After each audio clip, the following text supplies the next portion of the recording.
Hey, everybody, welcome to Get the Word Out. I am so super excited about this show because we are talking about Humane World for Animals. And this organization is changing the world for animals, fighting to end animal cruelty and suffering across the globe. And I'm joined with Samantha Chapman, Indiana State Director and Policy Volunteer, Jessica Irvine for Humane World for Animals. This is a place that's working to advance laws at the federal, state, and local level to eradicate animal cruelty at its source. Currently, Humane World is working on the Better Care for Animals Act at the federal level and several state and local initiatives to end puppy mill cruelty, end wild animals used in traveling shows, and stop animals used in testing. I think the majority of us can agree we would like those things to end. And I'm really excited to talk about an issue that is very bipartisan. Most humans care about animals. Samantha, how are you? Introduce yourself. Hey, Sarah, thanks so much for having me today. I'm really excited to be here to talk to you all about the work that we're doing here in Indiana for Humane World for Animals. So my name is Samantha Chapman, and I'm the Indiana State Director for Humane World for Animals.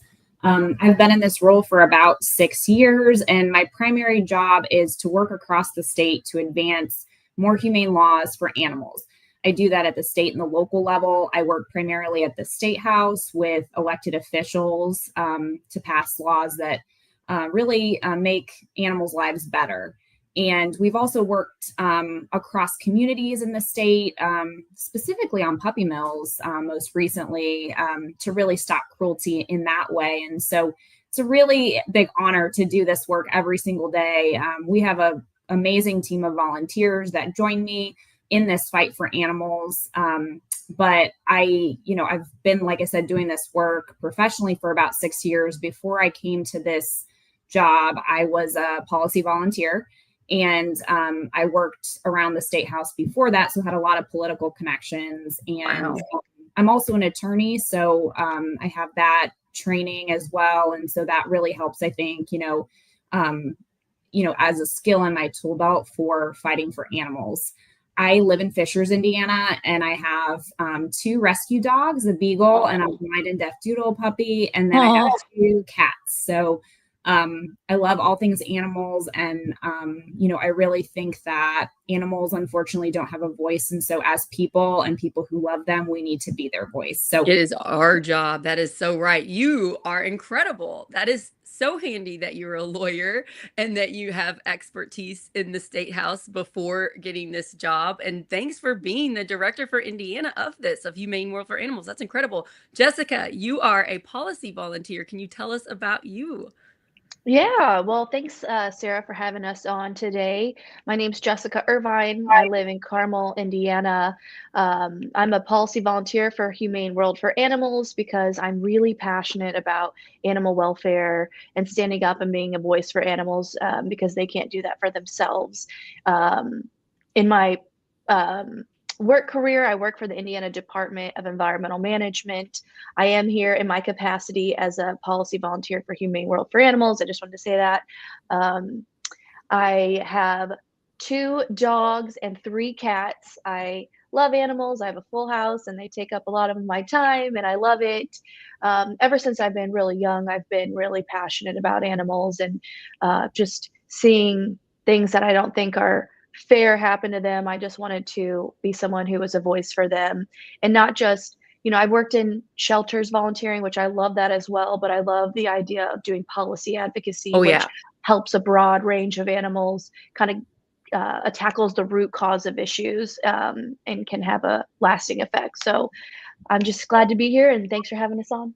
I'm excited to have just 2 smart, brave women fighting for animals. It's such a beautiful thing. Thank you for all of your work that you've done. I used to want to be a vet. I wanted to be a veterinarian until I took science classes and it was such a struggle then, and then I realized I really like kids, so I went into teaching. But my daughter, my 7-year-old Adeline, is loves animals, and she wants to be a zookeeper when she grows up. So that's a big goal of hers. That it's like, why are we working on this reading, Adeline? And she's like, so I can be a zookeeper.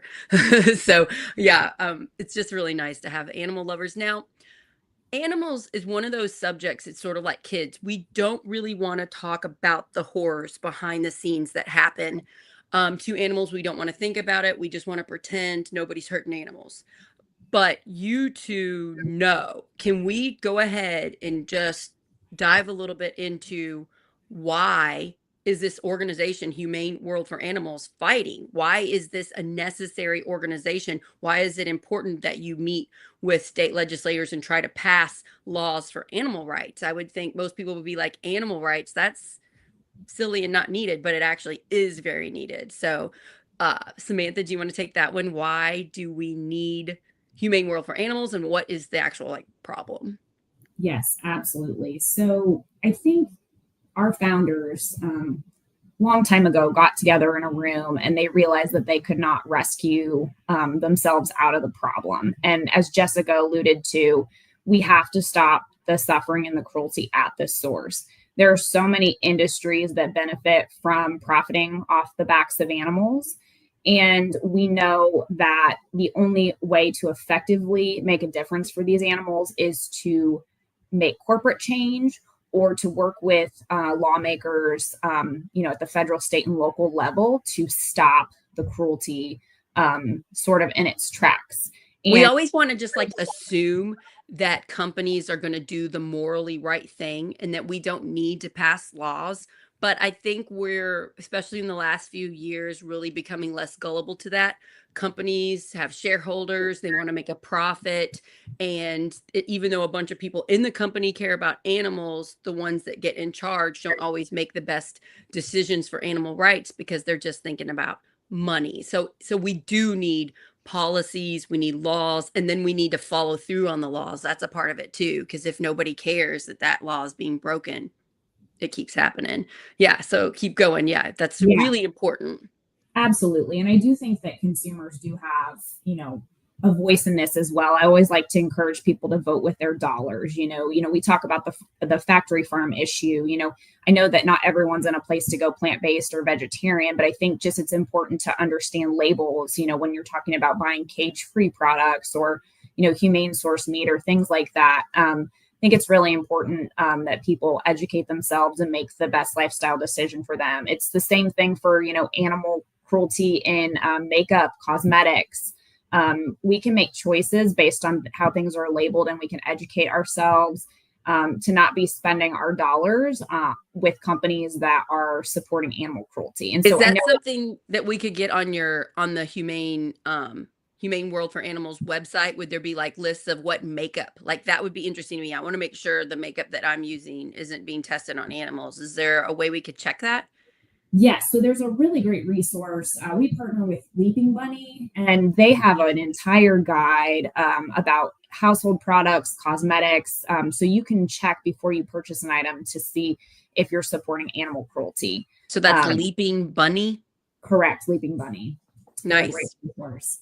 Yeah, I mean, that is an easy thing to do. If you stop making profit because the choices your company is making, then you're more incentivized to stop doing the bad thing.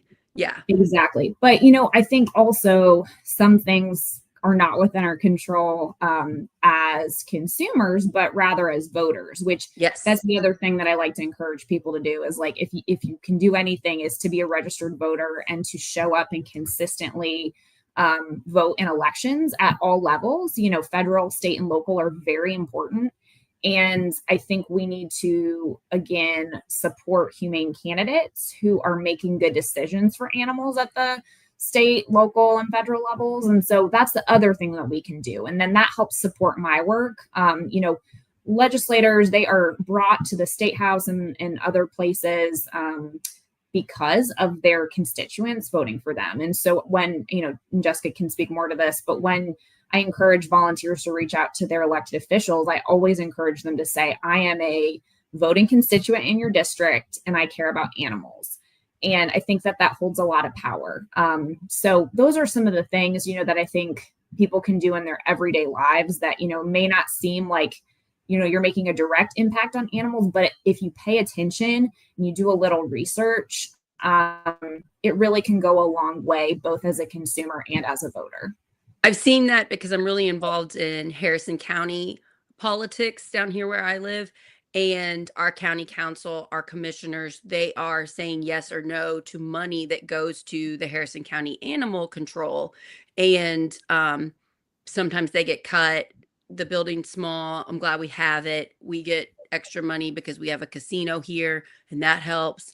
But right now, they could very quickly pass a law that could, for example, make it much harder for these animals to get spayed and neutered. They could stop funding that. And then, well, you can't adopt an animal out of the shelter unless it's been spayed or neutered. So getting involved locally and your county, if you're listening to this, and making sure that your county elected officials are supporting animals and the animal control problem and animal cruelty in people's homes.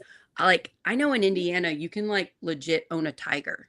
Like, I know of one not that far away from my house, like 15 minutes away, where you can go and drive by and see a tiger in their yard. I don't like that. I think that tigers should have a bigger place in a zoo or wildlife rescue or something. And also, what if that tiger got out? So in Indiana, we got some weird laws because there's a legit tiger 15 minutes from me in somebody's backyard. Yeah. I'm really glad you brought that up. So in 2022, at the federal level, Humane World for Animals worked on a bill that was called the Big Cat Public Safety Act. And so it is actually now illegal to own big cats in the United States, but there is a grandfather provision for folks who already had tigers before that law took effect. So what you're describing, Sarah, is still legal. It's good now. It's just that they can't get a new one. Somebody Correct. can't go get a tiger and put one in their backyard now, but the older ones can stay there. Well, that's it's progress. It's progress. It is progress, but yes, and hopefully, your neighbors maybe choose to do the right thing and work with, a wildlife sanctuary like Black Pine Animal Sanctuary. They're fantastic. They're a GFAS accredited, which is the Global Federation of Animal Sanctuaries. They hold animal sanctuaries to the highest standard. Oh, that's nice. So that's a great organization up in Albion, Indiana. I went to, oh yes, I know about that one. I want to take my daughter there for like a present or something. Yeah, I went to one in Colorado around Denver. It's a wildlife sanctuary for mostly cats. There's wolves but it's like mostly tigers. And you walk this like mile long like dock, and then the animals are spread out below you, and they have so much land. And when they bring them in at first, they put them in a smaller area to help them get used to it, and then they let them go out. And that seems like a really good one too. So we donated money, so we get magazines like 4 times a year about it. So there are organizations that will take your big cats if you are keeping one in a small enclosed area and would like it to have a better life. Jessica, can you tell us a little bit about puppy mills? I think we really, as a society, don't want to talk about them because I know people that buy puppies from puppy mills. And I think it's actually a sort of bad problem in Indiana too. Like I've heard like maybe the Amish do this sometimes. I don't know if you've heard about that. Yeah, can we talk a little bit about puppy mills? Yeah, absolutely. And just to kind of give a real like life experience talking about the big cats, the tigers. Oh, sure. Yeah, go for it. So when I was, I don't know, I'm going to say 10 years old, very young, my uncle was petting a tiger that somebody had in their backyard through a chain link fence, and it pulled his arm through the chain link fence and almost mauled his arm off. And his arm is, I mean, to this day, it looks like it was mauled by a tiger. He went through, I can't even count how many surgeries, and he almost lost his arm. And so there are really real dangers that having those big cats enclosures pose to the public. So yeah, they are wild animals. Anecdotal. They look cute and they can be cuddly, and you can, sometimes you'll see people snuggling with tigers, but they are wild animals and they can turn on you. Maybe he smelled like meat that day or something. Like, you don't know why that animal attacks, but like we see our house cats will attack us and we might get a scratch or a bite, but they're small. It's like the tigers are legit like that, but giant with very strong. So I think we forget that. We just want to snuggle them. Yeah. That's absolutely. I'm sorry about your uncle, but I'm glad he's okay. Yeah, he luckily survived that. But so about puppy mills, I mean, for most people probably know what puppy mills are, and maybe Sam has a better definition, but they're essentially for-profit breeding operations where they keep puppies and they breed the mother puppy over and over, and they keep them in terrible conditions in tiny crates. They may never get to see the light of day. They have no normal interactions that puppies should have, and you know, just horrible conditions. A lot of times they don't get the vet treatment that they require, the nutrients that they require. They may not be able to nurse from their mother like they need to. So they're really kept in horrible conditions and then sold for a profit through different, maybe you find them online or maybe certain pet stores. And they're really cruel. The puppies oftentimes come with a lot of health conditions, and I There's like know as inbreeding. There can be a lot of inbreeding, so they'll yeah, have seizures or absolutely. blindness or hearing issues. Yeah, yeah, yeah. Yeah, and they can be really expensive, and families don't know what they're getting into, and they're paying thousands of dollars for this sick puppy. And then sometimes these puppies don't make it, and that's just heartbreak for, you know, the family who got the puppy itself. So we pushed really hard as a policy volunteer over the last several years to push local ordinances to ban the sale of puppy mills in pet stores. And Sam might have to correct me here. I want to say we had a couple dozen across the state of Indiana.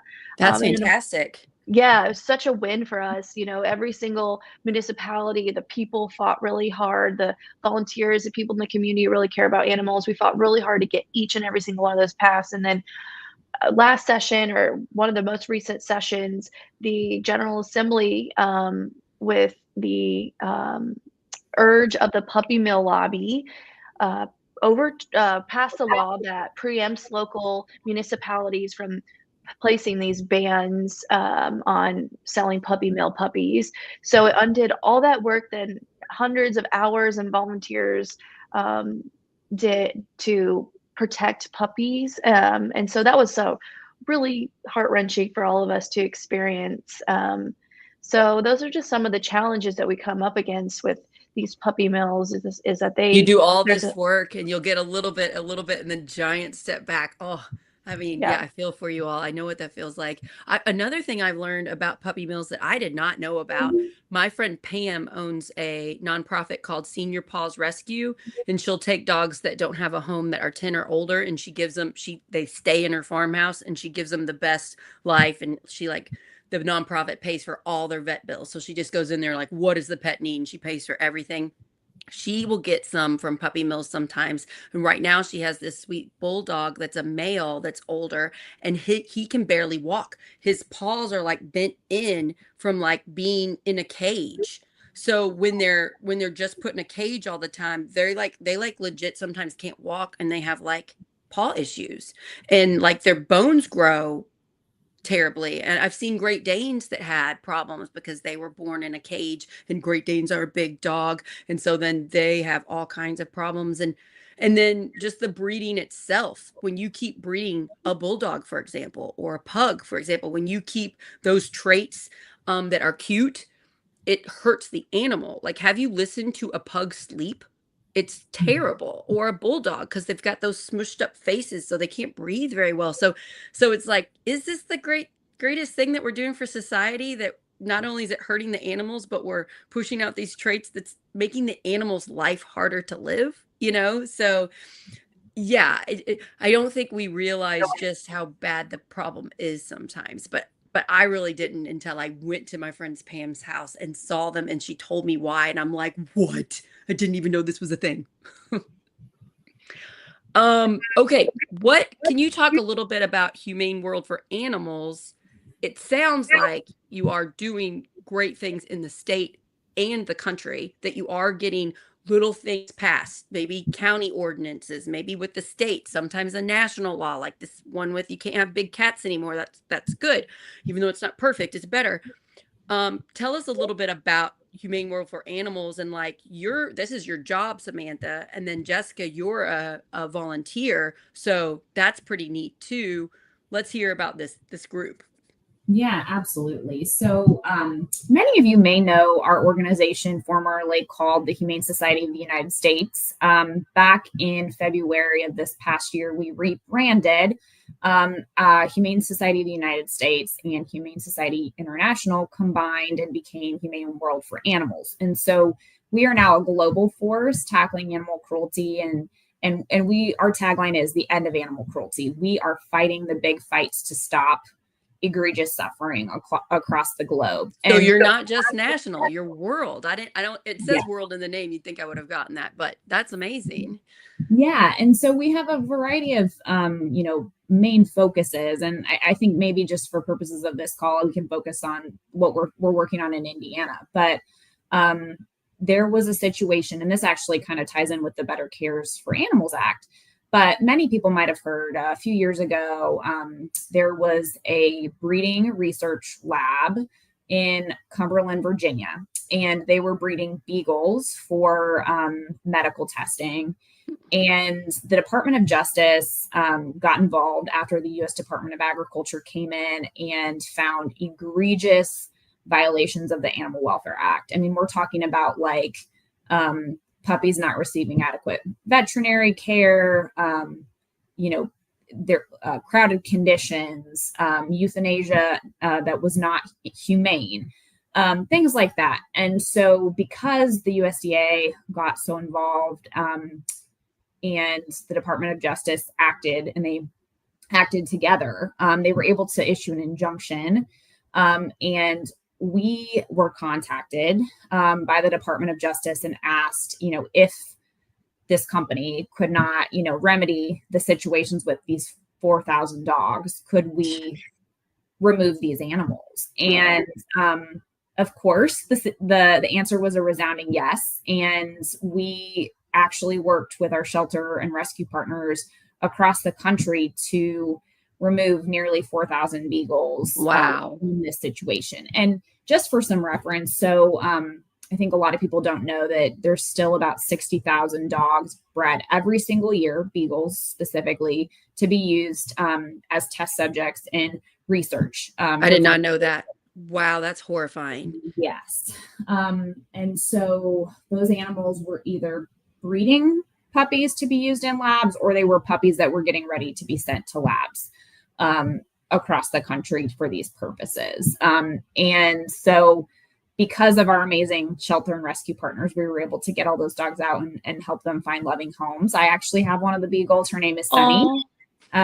She is very special. She's a very special beagle. She's about 11 and a half years old. She's primarily for breeding. And so with the Better Cares for Animals Act, we are calling on Congress to basically solidify that partnership between USDA and the Department of Justice to be able to act and issue injunctions in cases that involve animals. So specifically puppy mills, roadside zoos where there's wildlife, captive wildlife suffering, and then animals that are used in labs or breeding facilities that are going to labs. Animals are a different kind of property. They're living and breathing. And so when there are violations of the Animal Welfare Act, it is often very necessary for USDA to act quickly. And so with that partnership used in the Envigo case and, several years ago with the beagles, that was a prime example of why we need a law like the Better Care for Animals Act. So that is one, issue that we've been pushing. And Jessica actually met with Congresswoman Victoria Spartz's office advocating for that bill a few weeks ago. But at the state level, we worked on a bill this past legislative session called Sunny's Law. And that bill would require research labs to adopt out healthy dogs and cats instead of being killed at the end of their time. I cannot believe that happens. I remember the story you're talking about with the beagles. I remember reading and hearing about how they killed the puppies. I think they were like, at one point I heard they were just like throwing them in a fire, like puppies in a fire. And I'm like, this happens in our country? What? And I'm like, and then I remember hearing that the animals were getting rescued. So that's amazing that you have one of them. Thank you to everybody involved. Horrifying.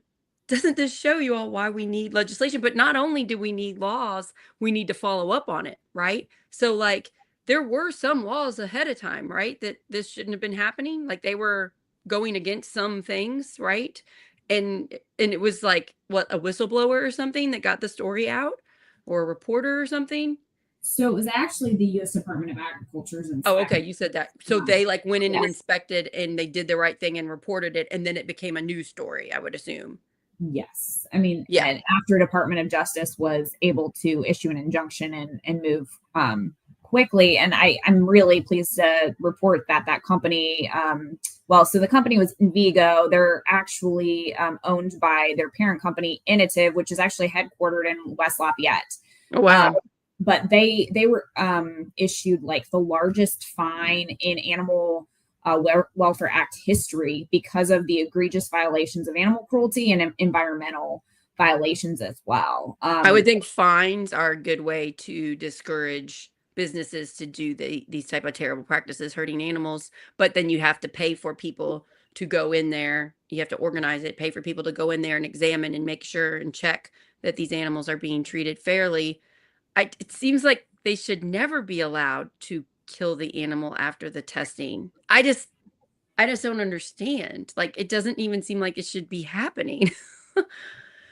Right, exactly. And I mean, there was a case a couple of years ago. We had an undercover investigator in a lab that was owned by Initiv in Mount Vernon, Indiana, and there were 80 beagle puppies that were being used, and we were working to get those beagle puppies released, and unfortunately, we were not able to secure that release. But again, it just shows you that this is happening right here in our state, and it's so heartbreaking because these animals, they endure a life of cruelty and suffering. The least that we can do for them, if they're healthy enough, is to be able to be adopted out into a loving family. And I think most people that have pets realize like dogs and cats have feelings and feel pain and are much more intelligent than we realize, and they're intelligent in ways we can't comprehend. But even like a fish, like there was a viral video of like this like orange goldfish that was big that would love to get pets when its owner got home. Did you all see that one by any chance? It's adorable. And the guy would come home and the fish would swim up to the tank and the guy would, and it's like, well, this is me. I'm rethinking fish now. Like animals have feelings. They also love. Like, I mean, sometimes people act like cats don't care about you. Cats love you. They're just different than dogs. And dogs, you can see it in their eyes. They know how to be like, never stop rubbing my belly. They know how to do that.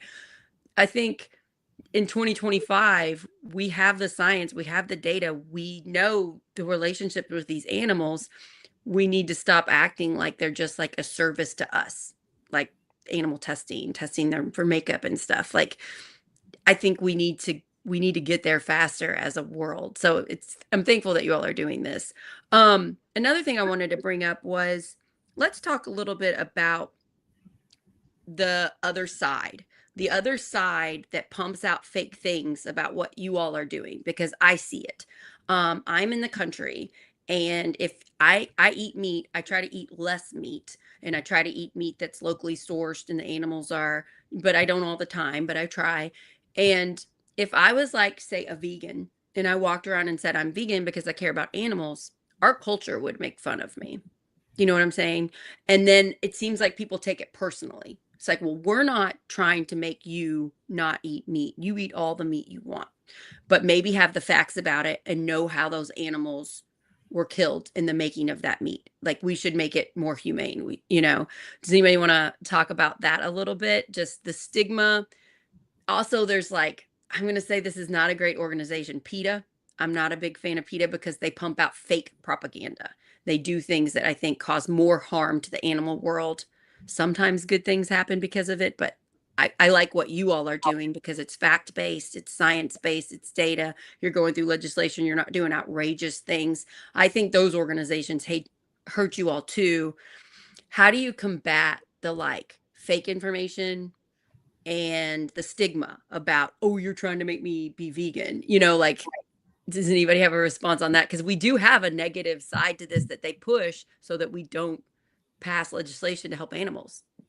Yeah, I can certainly take that because it's something I get at the State House all of the time. So just to kind of set the record clear, Humane World for Animals is a big tent organization, which basically that means if you love animals, there is room for you at our organization. We have companion animal campaigns, we have farmed animal protection campaigns, we have an anti-fur campaign, dogs and research, wildlife. I mean, if you care about any of these things, you are home with us. And, there are, I think, many of us in the organization that choose not to eat meat. I think there are people in the organization that do eat meat. So I think it's a personal choice. I mean, I encourage people to educate themselves about where they're, like you just mentioned, where you're getting your meat.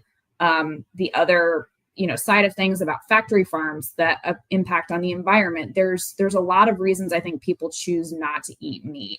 The one thing I would like to communicate is that I think, vegans get a lot of that, like a bad rap or something. I think people just take it personally. It's like they view, they're like, oh, you think I'm bad, then I don't like you. It's just such a stigma. Right. And I think that the behind veganism and really like where everyone's at is it's kindness and compassion for animals, right? Or whatever, you care about the environment or you care about your health, or there's lots of reasons that people choose not to eat meat. And I think that sometimes it's like holding up a mirror, like people feel bad that they've made the choice to eat meat or, and I think everybody, is at a different point in their journey with that. And it's so personal. So, one thing I do like to encourage people that are maybe curious or want to do something and are just not ready to stop eating meat or go vegan is to participate in Meatless Mondays. Meatless Mondays are a great, great way. Take a holiday from meat, eat more whole foods. That's healthier for you anyway. And it's a way to sort of reduce your impact. And I think if everybody in the world did that, we would be better off environmentally. It hurts the environment so much. It hurts the environment so much when we prioritize meat. And also something I looked at, because I'm really big on being as healthy as possible, and my husband is too, you don't need to eat a whole lot of meat to get your intake of protein. So we'll just try to have a small amount of meat one time a day instead of 2 or 3 meals a day. And then the Meatless Mondays, just a little bit. We're just trying to lessen it. And then that helps the environment. So you don't have to be a vegetarian, or vegan. You can just eat less because that's better for us. It's better for our bodies to eat less too. So that's, I care about animals, but I also do it because it's good for my health to not have as much. Absolutely. And I think it's really just important that we have these conversations with kindness. I think it's really easy to attack people who care or are compassionate and say that they're extreme and they're trying to take away your rights to do whatever it might be, when really the foundation of the work that we do is, again, in kindness and compassion. And I think sometimes when you see really horrible things happening to animals or the environment or whatever it is, maybe someone died of a heart attack, whatever the reason that people choose not to eat meat, I think it can be emotionally charged for that individual. And sometimes folks don't know how to channel their feelings, and it can come off maybe as judgment or, but I think just trying to remember that there's a reason why someone makes that choice, and it's an individual choice. And why do we care what other people are eating? I mean, I don't care if my friend's a vegan. I mean, I guess I'm happy. I'm you're saving animals' lives. Thank you. But I don't know why I would be. But I think we just take everything personally. And I think that's a cultural problem that I feel like it's gotten worse. I think social media probably helps with that.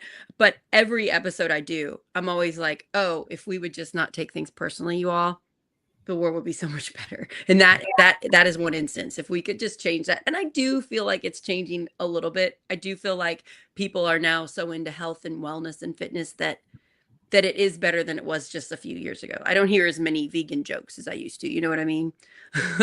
And then Absolutely. I just think the other side that doesn't want to make change, I think they just use these examples, the extreme stuff, as reasons not to pass legislation. But when you look at the facts, we need to do something for puppy mills. We need to do something about these poor beagles being tested on, and that they kill the animals after the testing. That is crazy. And that animals shouldn't be locked up in a cage. And I also think we should do stuff for our animals that we eat. I think that chickens shouldn't have a miserable life, even though it's a very short one anyway. And I think cows should eat grass and not like corn that they have to like inject? Don't they have to inject stuff in it so that they can even eat the corn? And I don't think that's good for us to eat cows that are eating food that's not normal to their diet. It's just like I think we could look at the whole thing and make it better for the people that are eating them and the animals that are providing that service. Does anybody want to talk about the eating parts of the animals and how you guys work behind the scenes to make things better? I can just touch briefly on, again, this sort of maybe goes to one of the myths or one of the reasons that our organization is attacked. But we specifically, Humane World for Animals, really targets extreme confinement of farm animals. So what that looks like is really trying to reduce caged animals, whether that's in egg-laying hens, whether that's in gestation crates for mother pigs or veal crates for baby cows. And so we know that they don't want animals to have to suffer needlessly especially before they're killed, for a meal on their plate. And so we've been working with companies across the world to really encourage them to make pledges related to specifically cage-free. And, just for some background for folks that don't really understand what that means. So generally, speaking in the egg industry, the default is battery cages for mother hens. So they're in a space that's about the size of an iPad for the entire duration of their lives. It's very sad. And so if you're buying eggs from the grocery store that are not labeled, just conventional eggs, that is what you're supporting when you shop. Cage free is better in that, the animals are able to roam free. They're still potentially could be in a confined situation, usually are, but they're at least able to move around and get better. And then there's free range. And that's more of what I think people traditionally think when they think of chickens being able to sort of forage around and act like cage free isn't what I thought it was. Cage free, they're still pretty compacted into an area. It's better than the iPad sized cage. But yes. So you're saying there's 3 levels there, and the best level would be free range. Correct. And so again, like folks at the grocery store, I realize that it's more expensive and food is expensive and costs are expensive. And I know that people are struggling to feed their families. But I think when you make those choices at the grocery store, whatever you're purchasing, you are voting for that practice. And so I do encourage people to just educate themselves about what they're purchasing. So our organization really is working to reduce extreme confinement situations for animals. We are more of a welfarist organization, so really trying to focus on a more humane existence for those animals. That makes sense. The immediate problem is their whole life is terrible because they don't have any space. So you're trying to fix the worst problem first, give them some more space. That makes total sense. Well, one benefit of living in a rural area, which I do, is I'd say 90% of the eggs we eat are local people. And those chickens are living it up. Let me tell you, the chickens, I got chickens. I can look right down there 2 blocks away. Those chickens are great. And a lot of the people just put little signs in their yard. And a lot of times it's the same price or cheaper or barely more than what it is at the grocery store. And then they're fresher and taste better for you because the chickens are eating a better diet and living a happier life. So they make healthier, happier eggs. So that's a benefit of living. If you pass if you're passing the street and you see a sign, I recommend stopping and getting those eggs. Your food tastes better. My Sunday morning pancakes taste better when I have those brown eggs and the green eggs and the brown spotted eggs. I love like when you get the different colors, So yeah, that's easy for eggs, at least where I live. I don't know how it is in the city if it's harder, but that's something that's like really easy we can do. Yeah. And then Jessica, I wanted to talk a minute about, was there something else? Because I interrupted you, Samantha. No, go right ahead. Jessica, what made you get involved with this organization? How did you hear of them? And then what kind of things do you do? And I want to put up the website, everybody, because if this sounds interesting to you, especially if your mental health is struggling right now, helping animals feels good. So it's humaneworld.org. Pretty easy website there if you would like to check it out. But can you tell us about your experience, Jessica? Because I'm really curious and just thankful that you're doing this. Yeah, absolutely. So, for me, I can't remember where I first heard about it, but there was an info session for at the time it was Humane Society of the United States, and I went to it, and Samantha was the director. Had to be like 2018 or 2017 or something, and she, gave a great overview of all the different ways you can volunteer within the organization because there's different ways you can be a policy volunteer or you can help boots on the ground rescue animals from like hoarding situations or dog fighting or Oh, like the beagles that they rescued. So there's different roles that you can play. And for me, I had been volunteering at Indie Humane at the time with the cats for 2 or 3 years, and I didn't have the time every week to dedicate to going physically to the shelter. And so I thought, okay, how can I still advocate for animals, knowing I have a little less time to like leave? And I thought I learned that through the policy volunteer, I could do a lot of this stuff from the comfort of my home. And, you can affect animal welfare on a broad scale. And so I learned about that. And what I really love is that you can kind of lean into what you're interested in.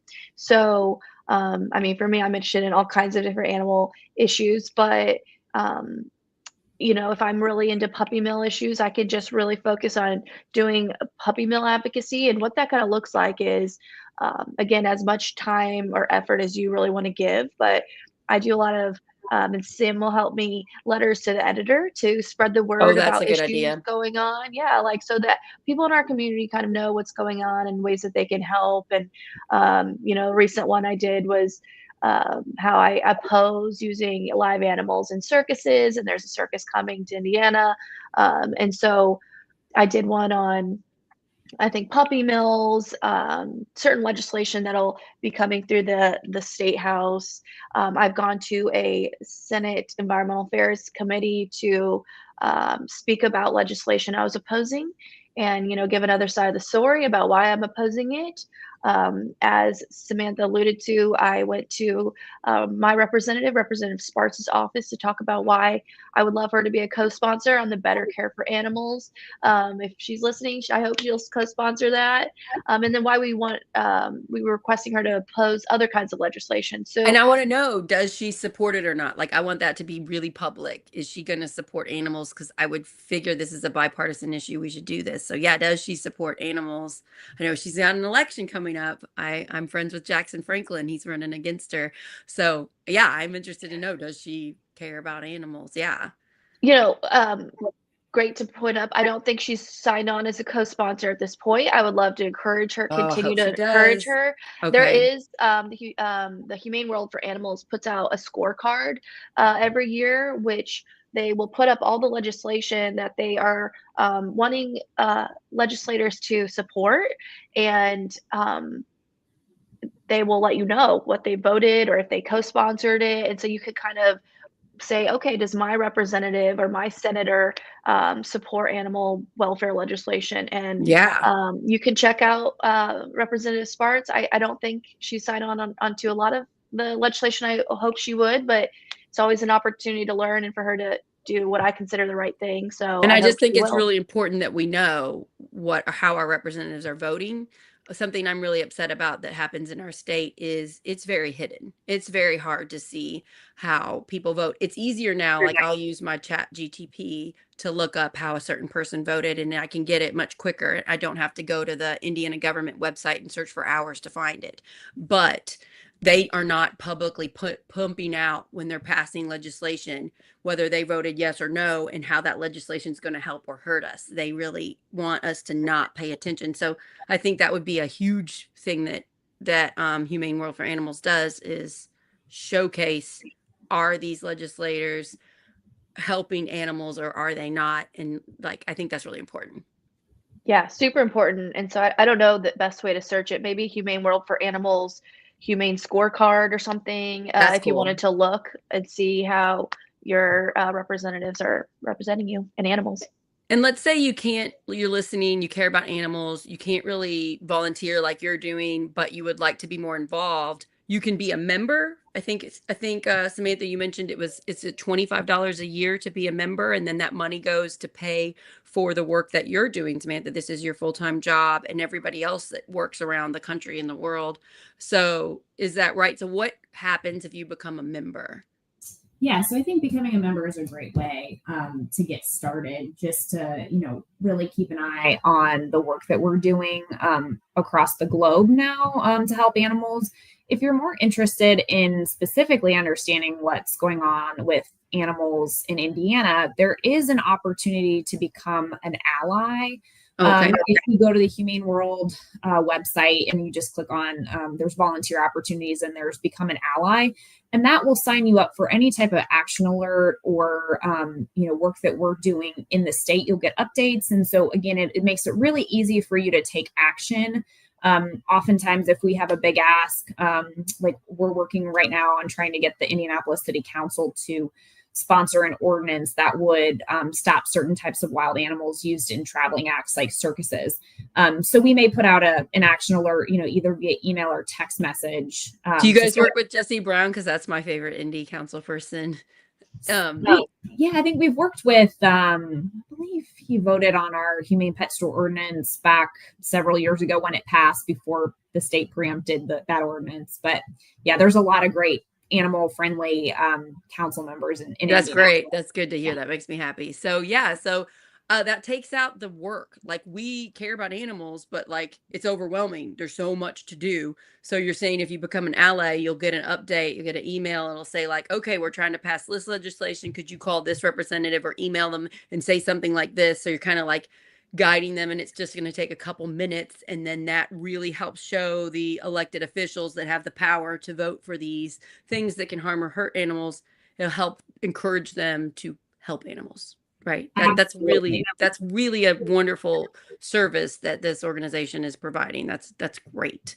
And yeah, so what else with stuff? Yeah. And if I could, and Jessica can talk maybe more about this experience, but again, for folks that maybe are interested in going a step further, becoming a policy volunteer is a fantastic way to educate yourself on all of the types of animal suffering. And again, there's something for everybody, right? Like we talked about, we are a big tent organization and we welcome anyone who cares about any type of animal issue. And so I think it's really a great way to really understand what the issues are. We have a great like Humane World, like 101, you go through and you learn about all the issues we work on and ways you can get plugged in and involved. And it's just a great group of like-minded individuals that kind of get together. And again, talking about that mental health component of it, I think being around people that care about animals really is good for the soul. I mean, personally speaking, like, I think it's a lot of compassionate individuals that have a lot of empathy. And so if you're looking to get involved and you're looking for your place and you love animals, we would love to have you. We need strong voices in the state for animals, and we need to continue to build that network. So if you're interested, please check out our policy volunteer opportunity. I'd be happy to meet with you and talk more about how you can get involved. But we really just need strong warriors for the animals, just defending them across the state because they just can't do it for themselves. And so they need us. Yeah. The mental health thing is going to help your mental health. You're going to make friends. You're going to meet more community, and you're working on something that is such like if you don't want to work on people issues because of politics, there's so much division and hate and fear out there. Animal issues it seems like a safer place because most people agree we should treat animals better. Okay. So yeah, Jessica, what can you say about you being a policy advocator? What was the name of it? What's your title? Yeah. A policy volunteer. Yeah. So, one of the other things I think Sam just alluded to is, we get calls to action where, maybe I need to, or I can call my state representative or my state senator about a certain policy initiative, and they give me like kind of a script, and I can go off script or not, but it's a really low stakes, easy way, but really high impact way to get involved. And one of my favorite things about being a policy volunteer is the people I've met, as we just kind of discussed. Samantha is like one of the best people I know. I've met so many people in Carmel who are also policy volunteers who are just great people, and we can connect over our love for animals and not be alone. So when I went to Representative Sparks' office, I was a little nervous, and so I didn't have to go alone. I went with Megan, another policy volunteer in Carmel, and we did it together. And so it really brings people together. You're fighting for a cause that you're passionate about, and it just makes you feel like you're giving back. And like you said, if the weight of people politics is too much, getting involved in animal policy is bipartisan and really meaningful way to help change your community. Yeah, this is really, really wonderful. Yes, Samantha, do you want to add to something? I just wanted to say Jessica is one of our very best and most dedicated volunteers. And we just love her and all the work she's doing across the state for Indiana, specifically in her home community of Carmel. And it's really refreshing to just have like-minded people just fighting the good fight. We need more of those individuals. So not every nonprofit is created equal. Some nonprofits do not treat their volunteers well.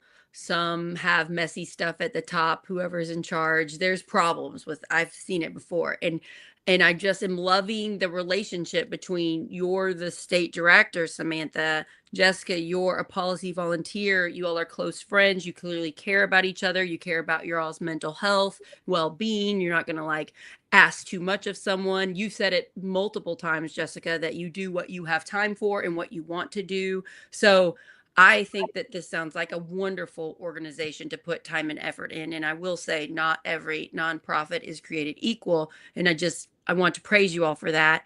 Samantha, I would assume a lot of this is because of you and the way you are running this group in your state. So I would like to thank you for that. That's, I've been talking to you for the last couple of weeks while I planned the show. You both have been a delight to work with. So I just think it makes me happy to promote this group that not only helps animals, but you treat each other well, which is so important, especially in today's time when life is a little bit extra stressful. I really appreciate your kind words. And I think it's just important to remember that we need people to be able to help animals and, supporting each other and lifting each other up instead of attacking each other. That is how animals live their best lives and how we reduce and stop suffering. When we get petty and we attack each other, just like in anything else, that's when the animals suffer. And so we really need a good network. You put the animals first. You put your little differences aside and you work together for the greater good. We really need that more. Our culture pushes out attacking everybody when we're not exactly the same, when we don't think 100% the same. And it's a really big problem that I think is causing the political division we have today and some of our problems. And let's praise each other. I think as women, I really like having women on the show and we're all praising each other and working together and supporting each other and modeling that, because I was born in 1980. That was not modeled for me. What was modeled for me is being jealous and petty and getting our feelings hurt and taking things personally and gossiping and looking at other women as competition. And I had to get myself out of that mindset. And I think we are doing that today. I think 2025 is better than 1980. But it's something that we need to recognize. Let's praise one another constantly, way more than our culture thinks is appropriate. It just, I think it also comes down to self-love. I think a lot of the topics, it's well, you need to love yourself, because if you don't love yourself, it's hard for you to praise others. So that, that's part of it too. But again, this is just a theme that's on every one of my shows. If we cared about one another, if we cared about ourselves, if we didn't take things personally, I think our country would be so much better. And I just see that with you two and with this organization. I'm just very thankful. Okay, so everybody, if you care about animals and would like to get involved, visit the website, humaneworld.org. And then you might even get to, reach out to Samantha, reach out to Jessica, and you don't have to do this alone. I love the story of take your friend with you. I also, when I go to scary events and I'm talking to people that don't normally agree with me or think I'm scary, I'm I need somebody that cares about me to come to. You don't have to do this alone. Is there anything else we want to plug before we end? I'm just so thankful the two of you made time for this. We really appreciate the opportunity, Sarah. And I think, just the theme is that, again, I think working for animals is just something that's so rewarding, and it's a great opportunity to get involved in your community. It's a great way to show your civic duty, to learn about the political process. And if it's something that, seems daunting, we will guide you right along the way. A good tip. Yeah.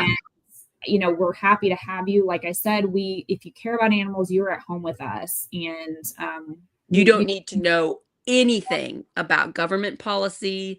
You don't need to know about State House, State Senate. You guys will take them through step by step what they need to know, and just like feel free to ask questions and say, I don't get this. I ran for county council and not knowing a whole lot about county council, and I just learned as I went. Now I know a bunch. It's like just jump in and like getting involved locally. If you care about one issue and you push that one issue, you're going to find how the world works. You're going to find how the world works in your county, in your state, in your country, depending on what you're pushing. And it's really important, because then you see how things get done. Yeah. Absolutely. And then you'll be able to advocate for other issues besides just whichever one. Yeah. It's such a good skill. So yeah, thank you everybody involved in this organization, Humane World for Animals. Thank you for being a volunteer. I'm glad that you work for Indiana, Samantha, and you represent Indiana. That makes me really proud to just even know you. And please check them out. And then also send this episode to a friend that's an animal lover. Maybe you've got a friend that loves animals that is feeling really down and could use some mental health help. I couldn't think of a better way to help them. So send it to them. And then just as a reminder, this is on Facebook, Instagram, YouTube. You can subscribe to our YouTube channel. And that's also, you can go to our website, Project Next Indiana, and you can sign up and get this as an email. So you can see the show. It'll pop up on your feed and you can read about it and see if you want to listen or not. And it's also on podcasts, Apple and Spotify. And then it's on Gary Snyder's radio network too. So yeah, we're pumping it out. Let's get it out and save as many animals as we can with this. Thank you, Samantha. Thank you, Jessica. I hope we stay in touch, because you guys seem awesome. I wish we lived closer, but I'm down by Louisville. You guys are more in Indy area, right? We'll have to meet up someday, because I bet we're at events together. I bet that'll happen. I would love that. Yeah, I would love that too. Yeah, thanks again, Sarah, for your time and just the opportunity. Jessica and I, and on behalf of the animals, we are just grateful for you. Yeah, let's thank you snuggle so much. those babies. Yeah, Yep. And please adopt, don't shop. You could rescue a puppy mill animal, but don't pay those people money. Don't encourage that behavior if you can. And if you like a certain breed of an animal, I mean, just do a little bit of research. You can find that breed of animal at a shelter or animal control. They're out there, or a rescue center. You can find them. So just, if you don't need it that second, just put feelers out and get that cute animal that you want. Like, I go to our animal control and there's all kinds of different animals, and there's like purebreds, and there's all kinds of animals that need your help. And I mean, mutts are adorable. So, yeah. And yeah, thank you guys. Have a great day. Thanks for sharing the episode. Thanks for watching. Love you all. Love those fur babies. Bye, everybody. Thanks for the opportunity.